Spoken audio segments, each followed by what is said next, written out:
안녕하세요. 통일시대 TV의 새로운 프로그램인 뉴스브리핑, 뉴스브리핑의 진행을 맡은 통일시대 연구원 부원장 손정목입니다. 반갑습니다. 요즘에 이구동성으로 전 세계가 특히 한국에서 세계적인 격변을 얘기하고 있습니다. 사실 불과 작년까지만 하더라도 한국에서는 무슨 세계적 격변이냐, 미국이 주도하는 세상은 계속될 것이다, 이런 주장을 하시는 분들이 참 많았는데요. 올해 들어와서 트럼프가 집권하고 나서부터는 세계적인 대격변이다, 이런 얘기를 하시는 분들이 참 많습니다.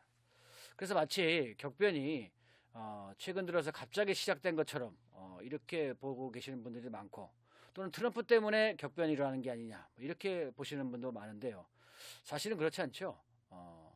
이미 세계적 격변은 저희 통일시대 TV나 통일타임즈에서는 오래전부터 미국의 패권 시대가 끝나가고 새로운 다국화 시대가 열리고 있다, 이런 얘기를 오래전부터 해왔습니다.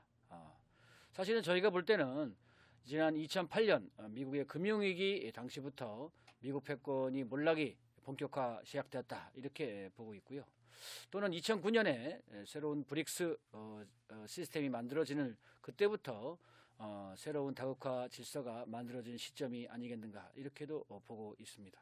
그만큼 미 패권의 몰락 과정은 상당히 오랜 시간에 걸쳐 진행돼 오다가 최근 들어서 2022년 우크라이나 전쟁을 계기로 본격적으로 변화가 시작되었고, 그러면서 이 우크라이나 전쟁이 종식이 돼 나가는 이 시점에서 트럼프가 집권을 다시 하면서, 그러면서 이게 아주 더 빠르게 급물살을 타는, 가속화되는 그런 상황이다, 이렇게 저희는 보고 있습니다.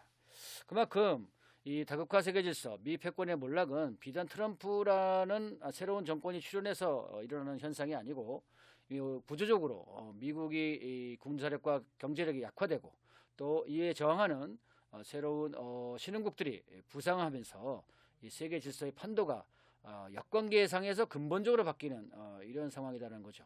그렇기 때문에 지금의 세계적 격변은 일시적인 것이 아니고 근본적이고 대세다, 이렇게 볼 수 있을 것 같습니다.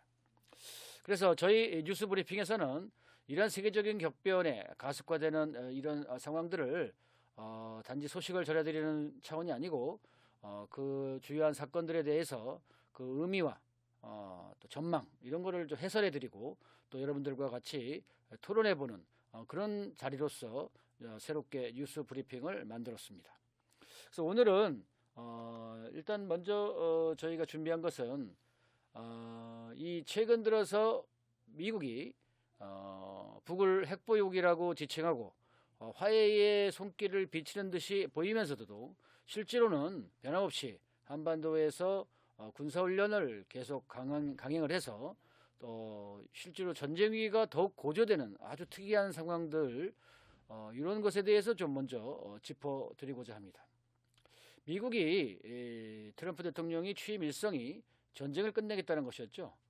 전쟁을 끝내는 것을 통해서 자신들의 업적을 평가받겠다, 이렇게까지 공언을 했는데요.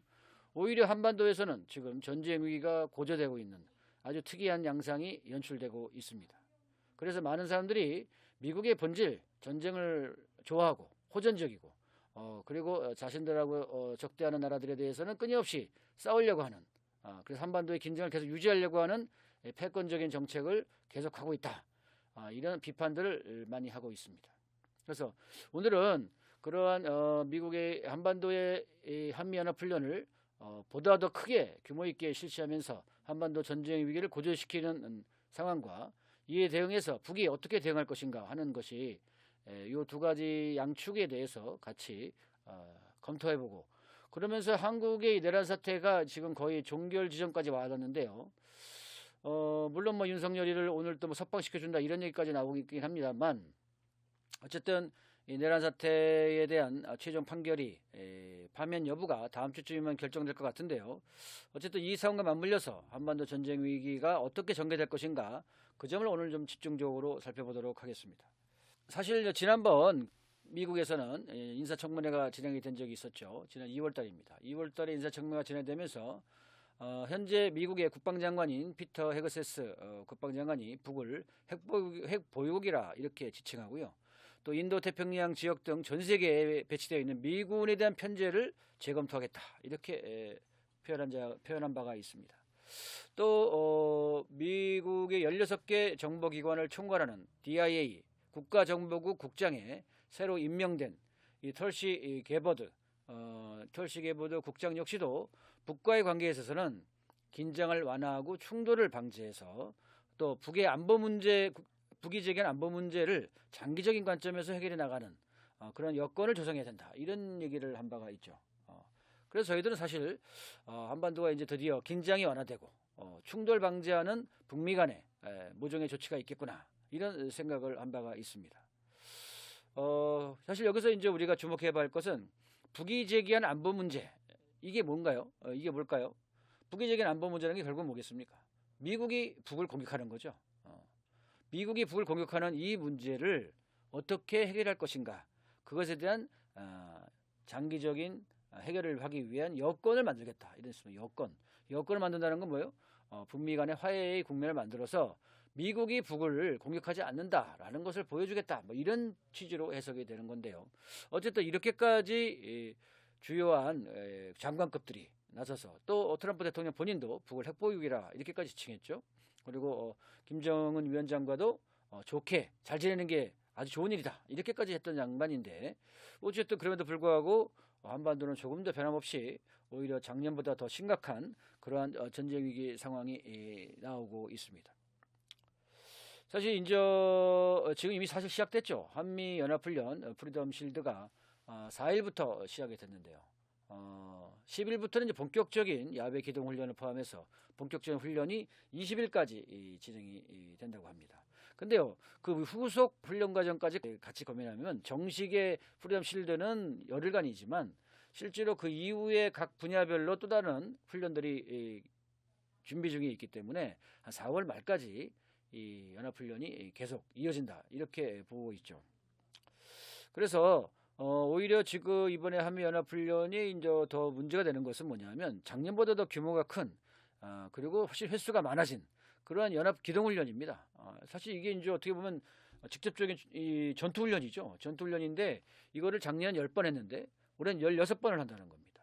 거기에다가 이번에 더 큰 문제는 그 16번의 야외 기동훈련에다 플러스해서 북의 핵기지를 선제 타격하는 이런 훈련까지도 한다는 거예요. 그러니까 이게 웃기는 거죠. 한마디로 북의 핵기지를 선제 타격하면 그게 선제 타격이 될 수 있겠습니까만은 또 한편 생각해 보면 이게 정말로 이게 엄청나게 북을 선제 타격하면서 전쟁을 일으키겠다. 뭐 이런 얘기죠. 이런 얘기로서 실제로 대단히 위험천만한 그런 훈련입니다. 그래서 여기에 지금 이번에 육해공군에다가 사이버에다가 우주군까지 동원해서 아주 뭐 대규모로 역사상 최대 규모로 실시한다는 건데요. 자, 그러면 이거를 그 북이 가만히 보고 있겠습니까?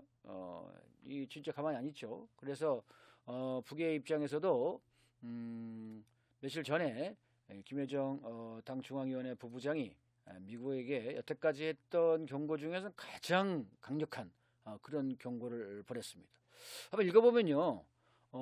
미국이 군사력 시위 행위에 대해서 기록을 갱신해 나간다면 우리는 마땅히 전략적 억제력 행사에서도 역시 기록을 갱신하겠다. 그러니까 우리 역시도 너희들처럼 똑같이 그 이상 되게 엄청나게 많은 양의 그러한 대미 위협적 행동을 하겠다라는 건데요.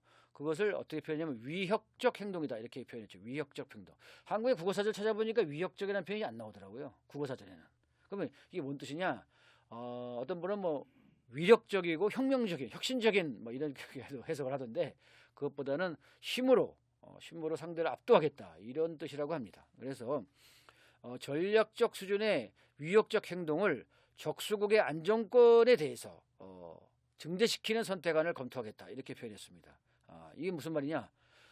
미국이 북의 안정권 내에 들어와서 훈련을 하고 있기 때문에 북 역시도 조선 역시도 미국의 안정권이라는 뭐예요? 미국의 해역이죠. 미국의 해역 안쪽으로 실질적인 위협적 대응들을 하겠다 이런 뜻입니다. 그러니까 결국 옛날과 달리 괌이나 하와이 또는 LA 앞바다에다가 실질적인 위협적 어떤 조치들을 취할 수 있다. 이런 얘기라고 해석이 될 수 있습니다. 그러니까 역사상 처음이죠. 만약에 실제로 북이 그러한 미사일을 날린다거나 또 잠수함 발사를 한다거나 이런 것을 한다면 미국의 조회가 어떻게 될까요? 아마 난리가 날 겁니다. 난리가 나겠죠. 과거에 괌 앞바다에다가 괌의 동서남북에다가 4발의 대륙간 탄도미사일을 쏜다 이렇게까지도 강하게 압박을 가한 적이 있는데요.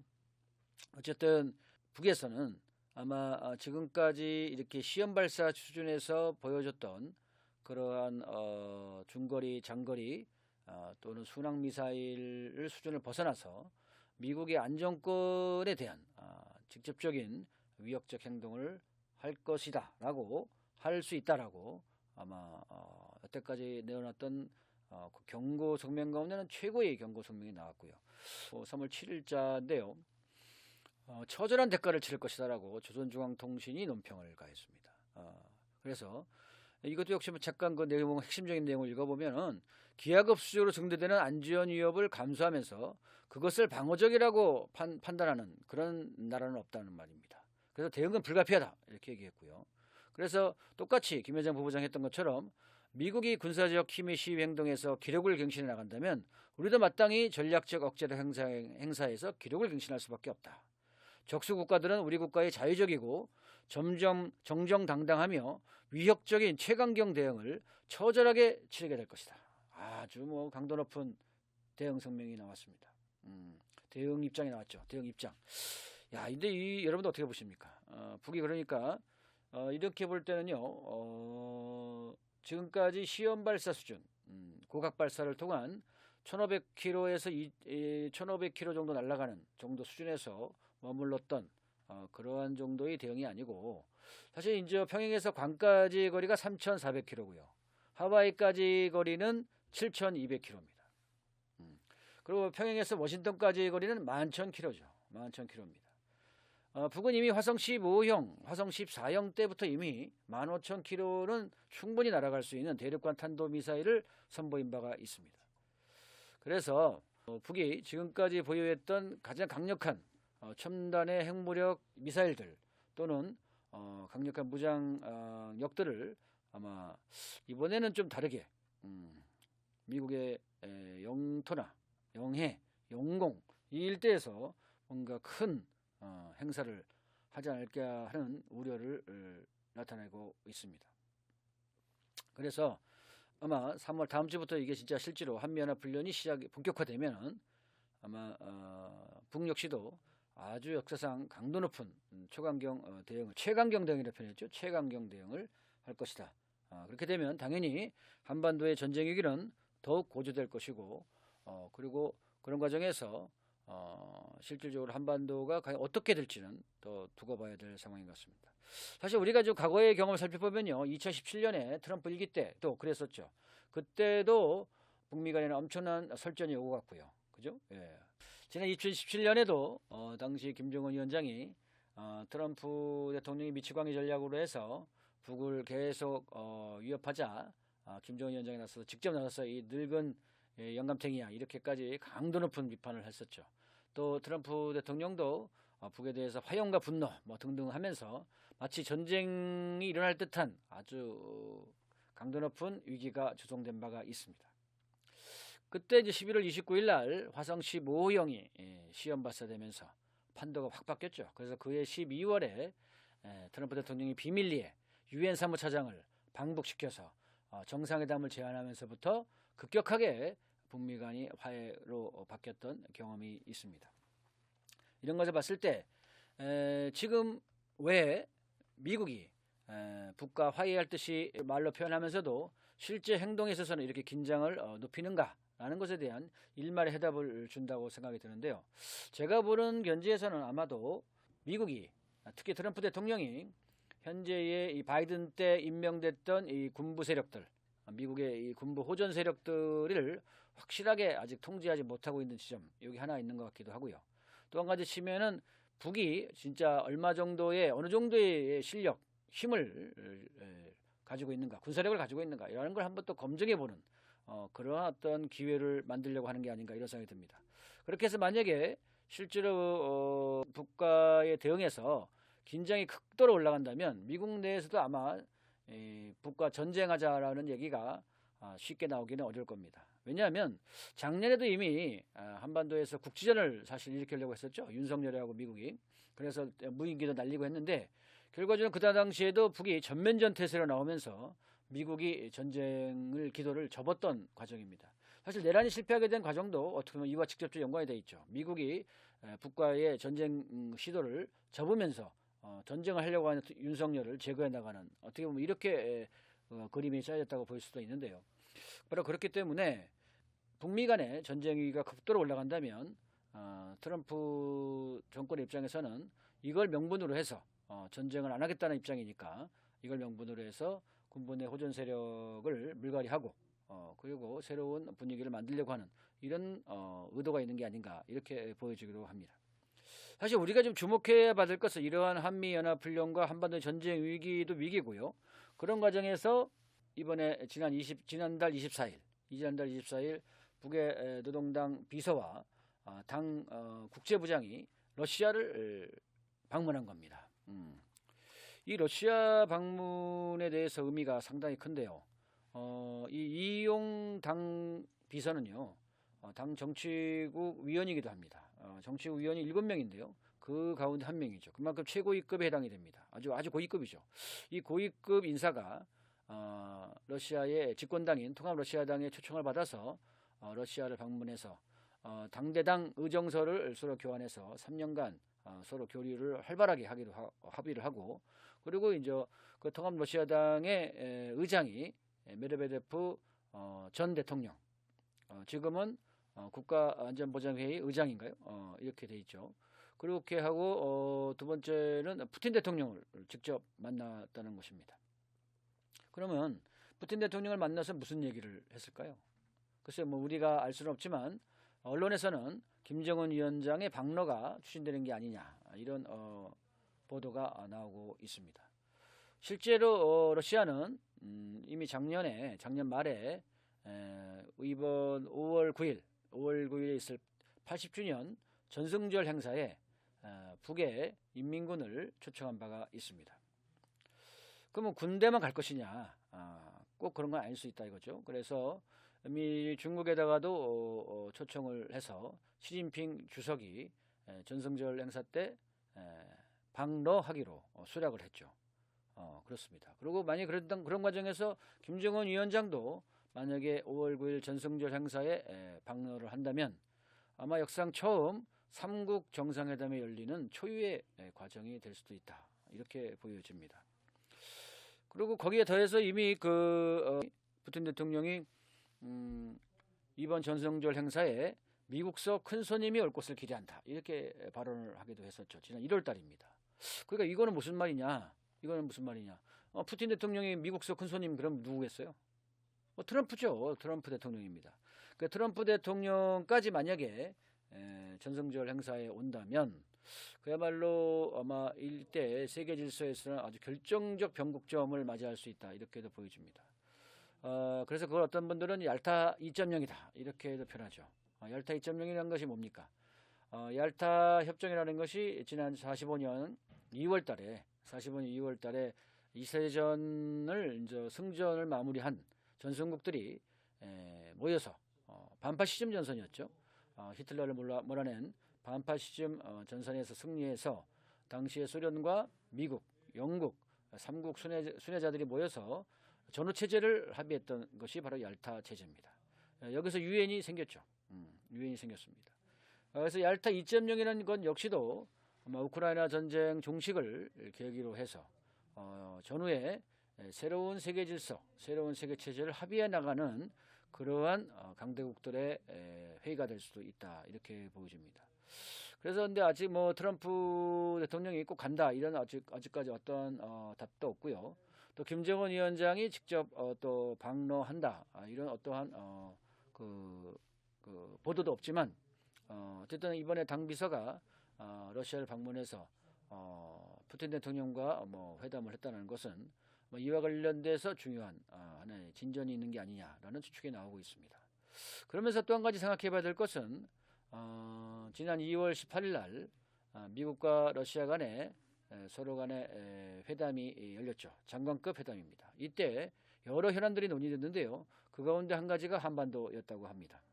그래서 아마 이번에 이란과 미국과의 회담을 러시아가 중재하는 모양새를 지금 취하고 있다는 보도가 나오고 있는데요. 어쨌든 북미 간의 회담 역시도 미국 쪽에서 러시아 쪽에다가 뭔가 부탁한 게 있는 것 같고요. 그래서 러시아 쪽에서 당연히 또 북에다가 뭔 얘기를 했겠죠. 그럼 북의 입장 역시도 러시아를 통해서 아마 전달이 될 거라고 보여집니다. 그래서 현재 러시아와 미국 간의 관계 정상화 회담이 진행이 되는데 둘 양국 간의 관계 정상화만이 아니고 현재 벌어지고 있는 각종의 세계 현안들에 대해서 양국 간에 밀도 있는 논의가 될 거라고 보여지기 때문에 아마 이번에 북의 방로 과정은 아마 이런 미국과 러시아 간에 또 북이 같이 들어가는 북과 한반도와 관련된 삼각회담 형태가 아니겠느냐 이렇게 또 추측이 되기도 합니다. 어쨌든 바로 이런 점에서 우리는 한반도 문제가 올해 3, 4월이 아주 가장 중요한 고비가 될 것이라고 봅니다. 특히 3월 달 안에 가장 잘 풀려서 4월에는 좀 화해 국면이 열린다면 5월 달에 혹시라도 아주 중대한 전환적 계기가 만들어질 수 있다고 보여지고요. 만약에 그게 안 되고 3, 4월 달까지도 계속 한반도에서 전쟁 위기가 더 크게 올라간다면 아마 한반도의 이런 평화나 화해를 위한 국면은 좀 더 여름께나 돼야지 뭔가 계기가 될 수 있지 않을까 이렇게도 보여집니다. 그래서 아직은 바로 그런 중요한 어떤 전환적 지점에 서 있다 이렇게 보여지고요. 바로 그렇기 때문에 우리 국민들이 또 우리 시민들이 나서서 한반도 전쟁을 방지하고 또 평화를 더욱 공고히 하기 위한 그러한 요구와 투쟁들을 정말 열심히 해야 될 때가 아닌가.